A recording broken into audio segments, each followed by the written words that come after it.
දන්නවද මචං යකඩයක්කුත් එක්ක පොරවදින අපේ කොල්ලෝ පව්බම්. උන්ට 8:05 ෂිෆ්ට් නෑ. උන්ට කෑම වේලාවක් නෑ. උන්ට වීකෙන්ඩ් ඕෆ් නෑ.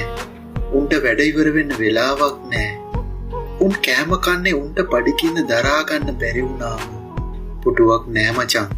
කෑම එක ලස්සනට දිගෑරලා පිළිවෙලට කන්න මේසයක් නෑ මචං.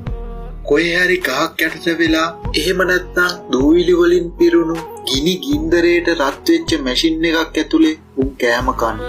උන්ට කෑම පැයක් නෑ බං. උන් කෑම කෑව අනිත් පැත්තට වැඩ කරා. පාට ඕෆ් වෙලා ආතල් එකේ ගෙදර යන්න ලැබෙන්නේ නෑ මචං.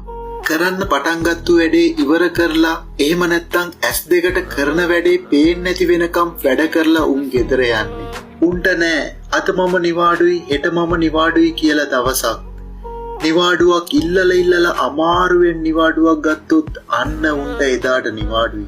මතක තියාගනින් කෙල්ලේ. උඹේ කොල්ලත් යකඩයක්කුත් එක්ක හැප්පෙන එකෙක් නම් හැම වෙලාවෙම ඌව සතු